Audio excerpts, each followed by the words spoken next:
Hello friends, मैं राहुल आप सबका स्वागत करता हूं आपके अपने यूट्यूब चैनल फ्यूचर गोल्स में।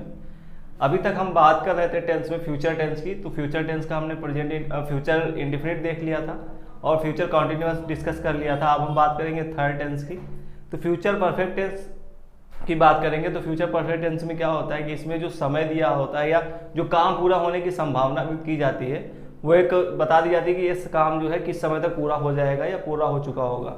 तो एक संभावित टाइम के साथ इसको करते हैं। और जैसा कि परफेक्ट में बताया था कि इसमें जो भी होता है वो काम पूरा हो चुका होता है, उसी के बारे में हम बात करते हैं। तो फ्यूचर परफेक्ट टेंस में अब हम बात करते हैं ऐसे इसमें जो होता है, जो सेंटेंस के लास्ट में होता है, हिंदी वाक्य के अंत में जो होता है चुका होगा, चुकी होगी या चुके होंगे का यूज होता है। देखेंगे आप दो एग्जाम्पल लिखे हुए, पहले में है चुका होगा और दूसरे में चुके होंगे।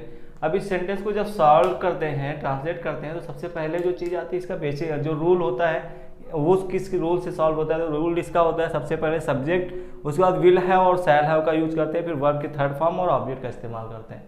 तो आप यहाँ पे एग्जाम्पल डिस्कस कर लेते हैं। जैसे पहला एग्जाम्पल लिखा है, वह कल 4 बजे कानपुर पहुँच चुका होगा। और सेकंड एग्जाम्पल है, हम कल रोहन के साथ पतंग उड़ा चुके होंगे। तो जो पहला सेंटेंस है उसको हमने ट्रांसलेट किया है, देखिए he will have reached Kanpur tomorrow at 4 o'clock। जबकि दूसरा सेंटेंस बनेगा we shall have flown the kite with Rohan tomorrow. तो इस सेंटेंस जो पहला सेंटेंस है, हमने यहाँ पहले सेंटेंस में विल हैव का यूज किया हुआ है और रीच की थर्ड फॉर्म का इस्तेमाल किया है रीच्ड।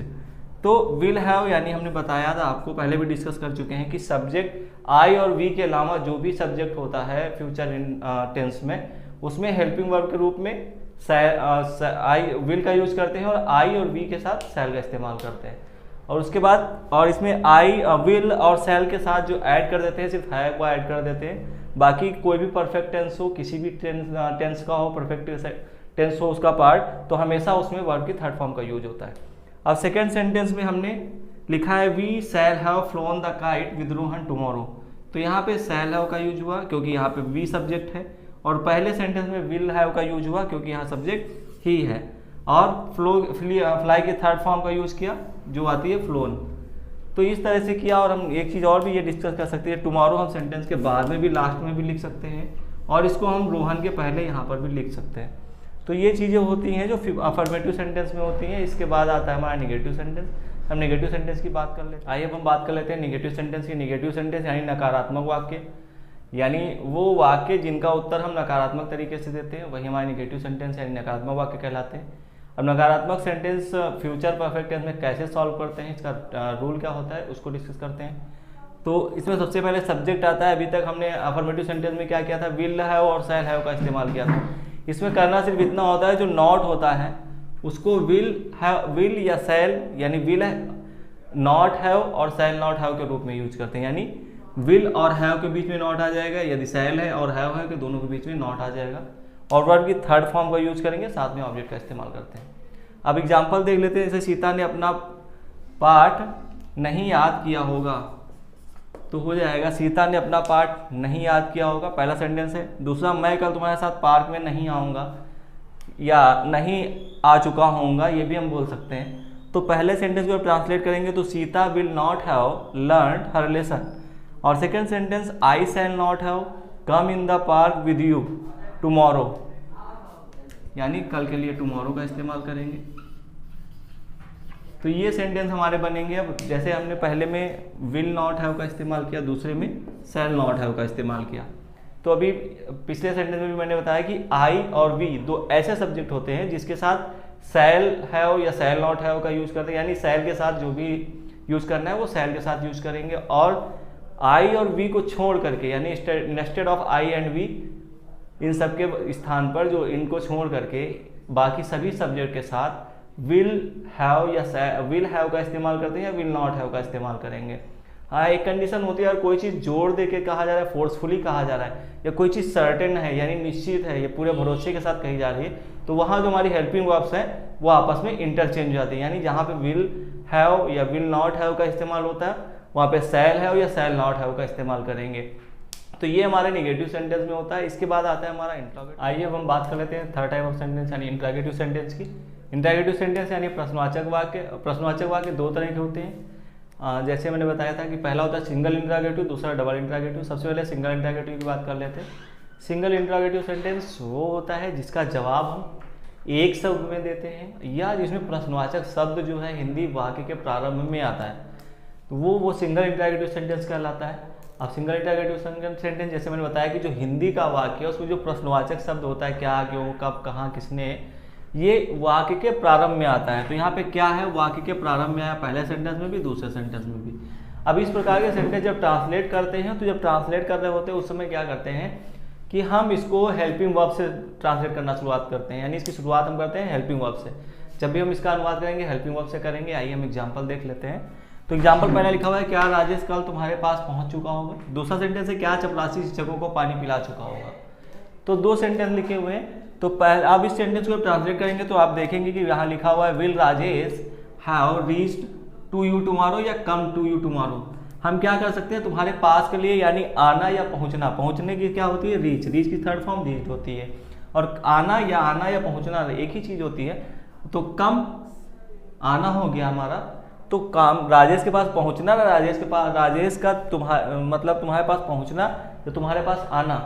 ये हम दो तरीके से कर सकते हैं, रीच का भी इस्तेमाल कर सकते हैं और कम का भी इस्तेमाल कर सकते हैं। अब यहाँ टू यू का इस्तेमाल इसलिए करेंगे क्योंकि टू राजेश के पास जब हम कहीं भी किसी से जुड़ रहे होते हैं वहाँ पे तो जब इस्तेमाल करते हैं तो टू का इस्तेमाल करते हैं। अभी हम जब प्रीपोजिशन पढ़ेंगे तो हम इस चीज़ को डिस्कस करेंगे।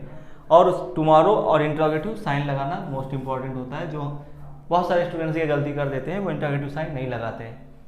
उसके बाद सेकेंड सेंटेंस है, क्या चपरासी शिक्षकों को पानी पिला चुका होगा। तो will the peon have given the water to the teachers. अब पानी पिलाना है इसलिए हमने गिवन का इस्तेमाल किया। अगर पानी पीना होता तो हम यहाँ पे ड्रिंक की थर्ड फॉर्म यानी ड्रंक का इस्तेमाल करते। तो आपने देखा कि जैसे मैंने बताया कि जो हिंदी का वाक्य होता है वो शुरू होता है प्रश्नवाचक शब्द से। जैसे आपने बताया आपको कि क्या वाक्य के पहले आया हुआ है, और जब ये सेंटेंस ट्रांसलेट किए जाते हैं, इनका अनुवाद करते हैं, तो जो हेल्पिंग वर्ब होती है पर्टिकुलर टेंस की, उस हेल्पिंग वर्ब के साथ सेंटेंस को अनुवाद करना शुरू करते हैं। तो पहले सेंटेंस को भी हमने विल से शुरू किया, दूसरे को भी विल से शुरू किया। क्यों? क्योंकि यहाँ पे सब्जेक्ट राजेश है और यहाँ पे सब्जेक्ट चपरासी है।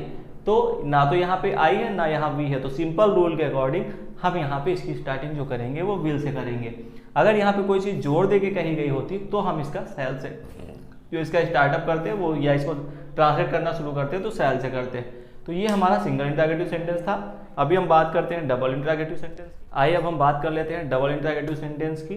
डबल इंट्रोगेटिव सेंटेंस वो सेंटेंस होता है जो प्रश्नवाचक शब्द जिस सेंटेंस में वाक्य के बीच में आता है, तो वो हमारा डबल इंट्रोगेटिव सेंटेंस होता है। अब जैसे हम एग्जाम्पल की बात करें तो दो एग्जाम्पल मैंने यहाँ दिए हुए। पहला एग्जाम्पल है, प्रधानाध्यापक ने उसे क्यों दंडित किया होगा। तो प्रश्नवाचक शब्द क्यों कहाँ पे है, वाक्य के बीच में। सेकेंड सेंटेंस है, उन्होंने कल यह समाचार पत्र कहाँ पढ़ा होगा। तो यहाँ पे भी प्रश्नवाचक शब्द कहाँ, वाक्य के बीच में है। तो ये पहली चीज तो ये कि ये जो इसमें मैंने बताया कि जो प्रश्नवाचक शब्द है वो वाक्य के बीच में आता है। तो दोनों सेंटेंस में आप देख सकते हैं कि प्रश्नवाचक शब्द जो है वाक्य के बीच में है। अब इसको जब ट्रांसलेट करते हैं तो हमेशा क्वेश्चन वर्ड के साथ इसको ट्रांसलेट करते हैं, यानी इसका अनुवाद करना शुरू करते हैं तो क्वेश्चन वर्ड के साथ शुरू करते हैं। क्वेश्चन वर्ड के साथ कैसे शुरू होंगे, जैसे पहले में था प्रश्नवाचक शब्द क्यों, तो क्यों के लिए आता है वाई, हमने वाई लिखा। फिर will the principal have punished him. और दूसरा सेंटेंस है, उन्होंने कल यह समाचार पत्र कहाँ पढ़ा होगा। तो कहाँ के लिए क्या लिखते हैं, where will they have read this newspaper. पहले में भी प्रश्नवाचक शब्द वाक्य के प्रारंभ में है, स्टार्टिंग में है, और दूसरे में भी जो प्रश्नवाचक शब्द हमने लगाया है वो वाक्य के प्रारंभ में लगाया है। यानी जो प्रश्नवाचक शब्द को इंग्लिश में क्या बोलते हैं, क्यों को वाई और कहाँ को वेयर। तो हम ये दोनों वाक्य के शुरू में स्टार्टिंग में लगाएंगे, बाकी फिर सेकेंड हेल्पिंग वर्ब जो हम सिंगल इंट्रोगेटिव सेंटेंस में यूज कर रहे थे विल या सैल, उसके साथ इस्तेमाल करते हैं। तो ये हमारा होता है डबल इंट्रोगेटिव सेंटेंस। तो इतना आपको क्लियर हो गया होगा कि single interrogative sentence helping verb के साथ स्टार्ट होते हैं और डबल इंट्रोगेटिव सेंटेंस हमेशा जब भी स्टार्ट होते हैं प्रश्नवाचक शब्द के साथ इस्तेमाल होते हैं। और सेकेंड थिंग इज कि जब हिंदी का वाक्य होता है सिंगल इंट्रोगेटिव प्रश्नवाचक शब्द के साथ शुरुआत होती है, और डबल इंट्रोगेटिव में क्या होता है, जो प्रश्नवाचक शब्द होता है वो वाक्य के बीच में आता है। तो आज के लिए इतना ही। आपको आई होप कि सब समझ में आया होगा जितना भी बताया गया। आप इस वीडियो को अगर अच्छा लगा, आपको दी गई जानकारी समझ में आई, तो वीडियो को लाइक करें, सब्सक्राइब करें चैनल को, और वीडियो को अधिक मैक्सिमम शेयर करें और अपने कमेंट्स जरूर दें। क्योंकि आपके कमेंट्स बहुत इंपॉर्टेंट हैं हम लोग के लिए। आपके कमेंट से हमारा हौसला बढ़ता है और हम और अच्छा करने की कोशिश करेंगे, आपकी और अच्छे अच्छे वीडियो आपको देंगे जो आपके लिए हेल्पफुल होंगे। तब तक के लिए टेक केयर, थैंक यू।